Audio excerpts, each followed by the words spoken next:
Spirituality is the freedom में स्वागत है। चैप्टर 8.5 मौन की जीवित भाषा का चैप्टर। मौन की स्वतंत्रता ही उसकी गहराई है। मैंने मौन को हमेशा किसी प्रयोजन से जोड़ा था, ध्यान के लिए, विश्राम के लिए, संवाद से बचने के लिए। हर मौन एक साधन बन जाता था, कभी अभ्यास, कभी उपचार, कभी प्रतीक्षा। पर धीरे धीरे एक प्रश्न भीतर उठने लगा, क्या मौन को किसी उद्देश्य से बांधना जरूरी है, या वह तब गहराता है जब उसे स्वतंत्र छोड़ दिया जाए। एक दिन मैं बहुत शांत था, कोई ध्यान नहीं कर रहा था, कोई अभ्यास नहीं था, बस सांसें थी और एक मौन उपस्थित थी। और तभी कुछ घटा। कोई दिशा नहीं थी, कोई लक्ष्य नहीं था, फिर भी भीतर एक लहर उठी, बहुत सजीव, बहुत शांत। मैंने अनुभव किया, मौन तब गहरा होता है जब वह स्वतंत्र होता है। अब मैं मौन को किसी साधन से नहीं जोड़ता, मैं उसे आत्मा की स्वतंत्रता मानता हूँ। जब मैं मौन में होता हूँ और उसे किसी दिशा में नहीं ले जाता, तो वह मौन स्वयं बहता है। जब मैं किसी के पास मौन में बैठता हूँ और कोई संवाद नहीं करता, तो वह मौन ही संगति बन जाता है। मैंने देखा, जब मैं मौन को स्वतंत्रता देता हूँ, तो वह कोई अभ्यास नहीं रह जाता, वह एक जीवित उपस्थिति बन जाता है।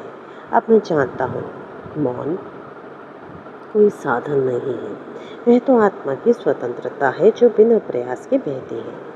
लोग कहते हैं मौन को साधना चाहिए, मैं कहता हूँ मौन को बहने देना चाहिए, तभी वह आत्मा में उतरता है।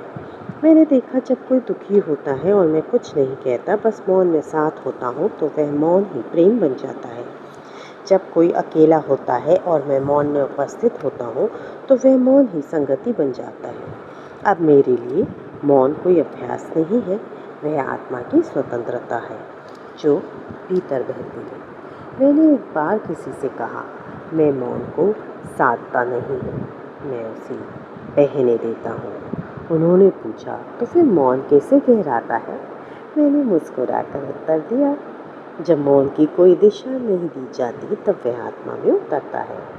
अब मैं मौन को किसी विधि, किसी अभ्यास, किसी उद्देश्य से नहीं बांधता, मैं उसे स्वतंत्र छोड़ता हूँ और वहाँ वह स्वतः प्रकट होता है।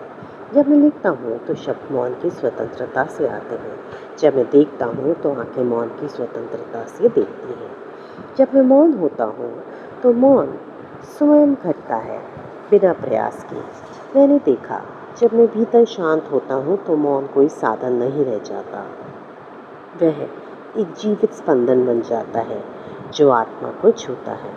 अब मैं जानता हूँ, मौन और स्वतंत्रता एक ही चेतना की दो लहरें हैं। जब मैं किसी वृक्ष के नीचे बैठता हूँ और हवा मुझे छूती है, तो वह छूना मौन बन जाता है।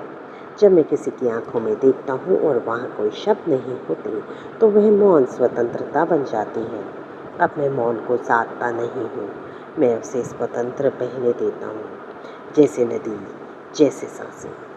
अज्ञात सूत्र मौन परंपरा से लिया गया ये संस्कृत श्लोक, स्वतंत्रः मौनः गंभीरतमा, अर्थात स्वतंत्र मौन ही सबसे गहरा होता है।